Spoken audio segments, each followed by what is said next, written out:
Hi friends, welcome back to our channel. எல்லோரும் எப்படி இருக்கீங்க? கண்டிப்பாக நல்லா இருப்பீங்க நம்புகிறேன். இன்றைக்கி நம்ம சேனலில் என்ன வீடியோ பார்க்க போகிறோன்னு பார்த்தீங்கன்னா, இப்போ இருக்கிற டைமில் கேஸ் கட்டுப்பாடு ரொம்ப இருக்குது.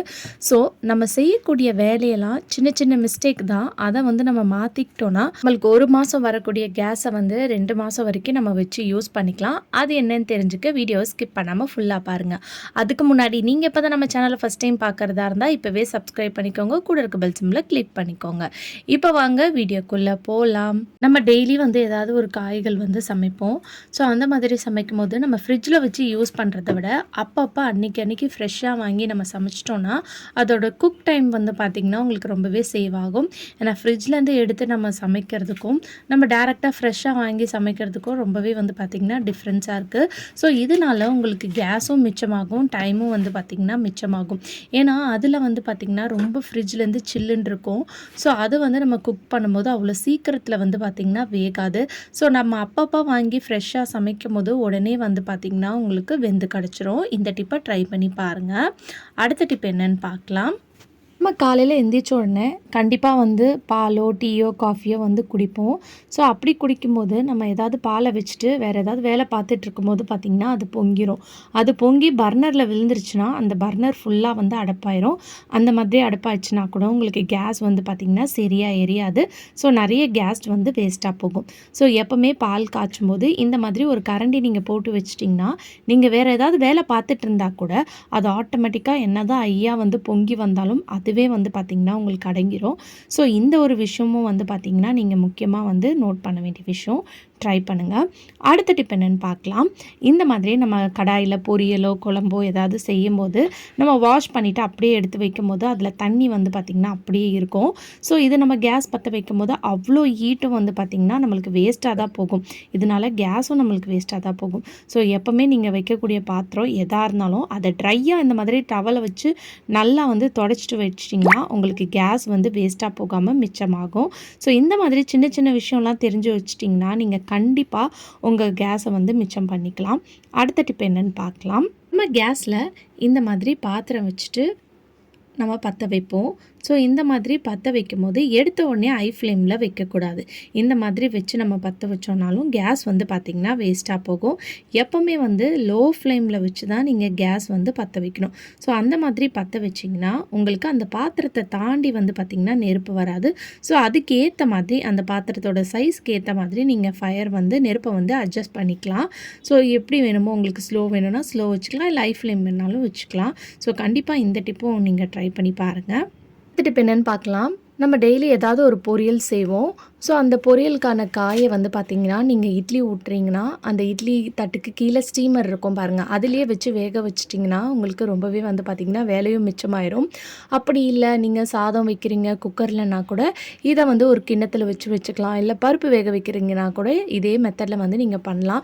இந்த மாதிரி பண்ணும்போது ஒரே டைமில் உங்களுக்கு இட்லியும் பார்த்திங்கன்னா வெந்து கிடச்சிரும், காயும் பார்த்திங்கன்னா உங்களுக்கு வெந்து கிடச்சிரும். ஸோ இதனாலேயும் உங்கள் கேஸ் பார்த்திங்கன்னா ரொம்பவே நீங்கள் மிச்சம் பண்ணிக்கலாம். ஸோ கண்டிப்பாக நம்ம மார்னிங் டைமில் அவசரமாக செய்யும் போது இந்த மாதிரி டிப்ஸ்லாம் தெரிஞ்சு வச்சிட்டிங்கன்னா வேலையும் பார்த்திங்கன்னா ஈஸியாக முடிஞ்சிடும். அடுத்த டிப் என்னென்னு பார்க்கலாம். நம்ம கேஸ் பற்ற வைக்கும் போது ஏதாவது ஃபேன் காற்றோ இல்லை ஜன்னல்லேருந்து ஏதாவது காற்று அடிச்சதுன்னா இந்த மாதிரி அந்த நெருப்பு பார்த்திங்கன்னா ஈவனாக ஸ்ப்ரெட் ஆகாது. அந்த மாதிரி இருந்துச்சுன்னா கூட உங்களுக்கு கேஸ் பார்த்திங்கன்னா வேஸ்ட் ஆகும். அதையும் நீங்கள் நோட் பண்ணிக்கோங்க. அடுத்த டிப் என்னென்னு பார்க்கலாம்.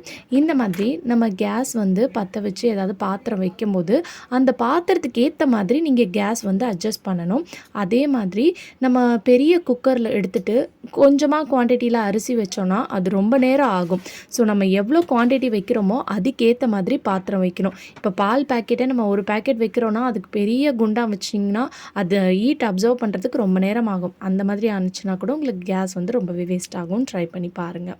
அடுத்த டிப்பு, நம்ம பற்ற வைக்கிற பர்னரில் இந்த மாதிரி ஃப்ளேம் ஆரஞ்சு கலரில் வந்துச்சுன்னா கண்டிப்பாக உங்கள் பர்னரை நீங்கள் க்ளீன் பண்ணணும்.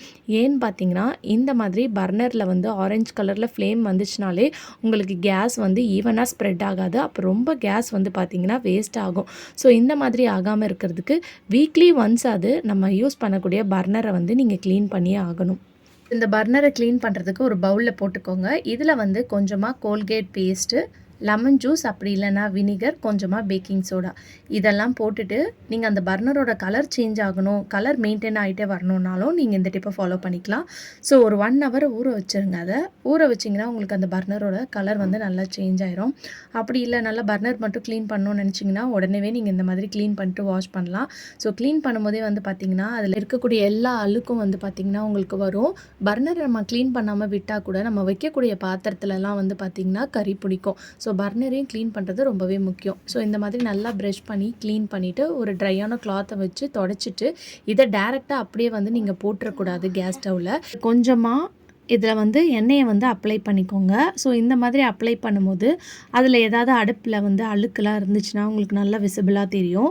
அப்போ இந்த மாதிரி டூத் பிக்கோ இல்லைனா ஏதாவது சேஃப்டி பின்னை வச்சு நீங்கள் நல்லா இந்த மாதிரி அந்த ஹோல்ஸ்லலாம் குத்தி விட்டிங்கன்னா அதில் இருக்கக்கூடிய எல்லா அழுக்கும் வந்து பார்த்திங்கன்னா உங்களுக்கு வெளியே வந்துடும்.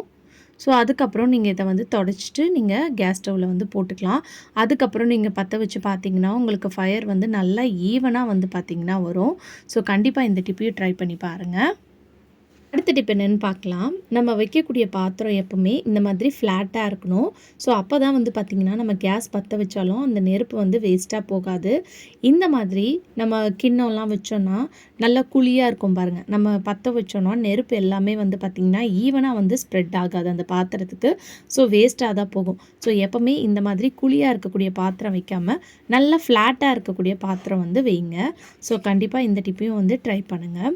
அடுத்த டிப் என்னென்னு பார்க்கலாம். நம்ம ஃப்ரிட்ஜ்லேருந்து சப்போஸ் காயை எடுத்துகிட்டு நம்ம வந்து கட் பண்ணி குக் பண்ணுறோன்னா இந்த டிப்பை ஃபாலோ பண்ணிக்கோங்க. கொஞ்ச நேரம் தண்ணியில் போட்டு வைங்க. போட்டுட்டு அதில் வந்து கொஞ்சமாக சால்ட் சேர்த்துக்கோங்க. இந்த மாதிரி சால்ட் சேர்க்குறனால அதில் இருக்கிற சில்னஸ் வந்து பார்த்திங்கன்னா உடனே வந்து போயிடும். நம்ம அப்படியே வந்து தண்ணியில் போட்டு வாஷ் பண்ணோன்னா அந்த சில்னஸ் இருக்கும்போது அது குக் ஆகிறதுக்கு ரொம்ப நேரம் ஆகும். ஸோ அதனாலேயும் உங்கள் கேஸ் வந்து பார்த்திங்கன்னா வேஸ்ட்டாக போகும். ஸோ எப்போவுமே நீங்கள் ஃப்ரிட்ஜ்லேருந்து எந்த காய் எடுத்தாலும் இந்த டிப்பையும் வந்து ஃபாலோ பண்ணிக்கோங்க. அடுத்த டிப் என்னென்னு பார்க்கலாம். நம்ம அரிசி, பருப்பு இந்த மாதிரி வகையெல்லாம் வந்து கேஸ் ஸ்டவ்வில் வந்து வேக வைக்கிறதுக்கு குக்கரில் வைப்போம். அந்த மாதிரி வச்சோன்னா ரொம்ப நேரம் விசில் வந்து பார்த்திங்கன்னா போயிட்டே இருக்கும். ஸோ அப்போ அவ்வளோ நேரம் வந்து பார்த்திங்கன்னா கேஸும் வேஸ்ட் ஆகும். ஸோ எப்போவுமே நீங்கள் எந்த ஒரு பொருள் வேக வைக்கிறதா இருந்தாலும் அதை வந்து ஊற வச்சுருங்க. ஊற வைக்கும் போது ஈஸியாக வந்து பார்த்திங்கன்னா உங்களுக்கு பாயில் பண்ணி கிடச்சிரும். அதே மாதிரி நம்ம ஏதாவது பொரியல், குழம்புலாம் செய்யும்போது அது கொதிக்கிற டைமில் நம்ம அப்படியே ஓப்பனாக வச்சாலும் உங்களுக்கு ரொம்ப நேரம் ஆகும் அது வேகிறதுக்கும் அது கொதிக்கிறதுக்கும். ஸோ அந்த மாதிரி ரொம்ப நேரம் ஆகாமல் இருக்கிறதுக்கு அதை மூடி போட்டு வச்சிங்கன்னா உடனே வந்து அது உங்களுக்கு பாயில் ஆகி கிடச்சிரும். அடுத்த டிப் என்னென்னு பார்க்கலாம். நம்ம தோசைக்கல்லில் சப்பாத்தி, தோசை ஏதாவது சுட்டதுக்கப்புறம் அந்த ஹீட் இருக்கும் இல்லையா? ஸோ நிறைய பேருக்கு காலையில் டைமில் டிஃபன் சாப்பிட்டதுக்கப்புறம் காஃபி, டீ குடிக்கிற பழக்கம் இருக்கும். அந்த மாதிரி இருக்கிறவங்க இந்த ஹீட்டை வேஸ்ட் பண்ணாமல் அது மேலே நீங்கள் குடிக்கக்கூடிய பாலோ, டீயோ வந்து வச்சிட்டிங்கன்னா நம்ம குடிக்கிற அளவுக்கு வந்து பார்த்திங்கன்னா சூடு இருக்கும். இந்த மாதிரி பண்ணுறனால உங்களுக்கு பாலும் வந்து பார்த்திங்கன்னா நீங்கள் குடித்த மாதிரி இருக்கும். கேஸும் மிச்சமாகும். டைமும் வந்து பார்த்திங்கன்னா ரொம்பவே சேவ் ஆகும். ஸோ கண்டிப்பாக இந்த டிப்பையும் வந்து ஃபாலோ பண்ணிக்கோங்க.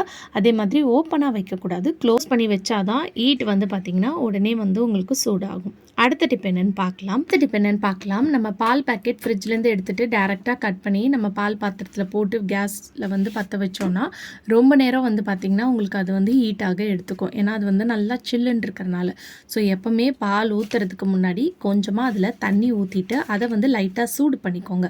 லைட்டாக சூடானதுக்கப்புறம் நீங்கள் பால் ஊற்றுனீங்கன்னா அந்த சில்னஸ் வந்து உடனே உங்களுக்கு வந்து ஹீட் ஆயிரும். ஸோ ஹீட் ஆகும்போது உங்களுக்கு கேஸும் வந்து பார்த்திங்கன்னா மிச்சமாகும். ஸோ கண்டிப்பாக ட்ரை பண்ணி பாருங்கள். ஓகே ஃப்ரெண்ட்ஸ், இன்றைக்கி வீடியோவில் நான் ஷேர் பண்ணி இந்த டிப்லேருந்து ஏதாவது ஒரு டிப் கண்டிப்பாக உங்களுக்கு யூஸ்ஃபுல்லாக இருக்கும். அப்படி யூஸ்ஃபுல்லாக இருந்துச்சுன்னா மறக்காம நம்ம சேனலை லைக் பண்ணுங்கள், ஷேர் பண்ணுங்கள், கமெண்ட் பண்ணுங்கள், சப்ஸ்கிரைப் பண்ணிக்கோங்க. தேங்க்யூ ஃபார் வாட்சிங்.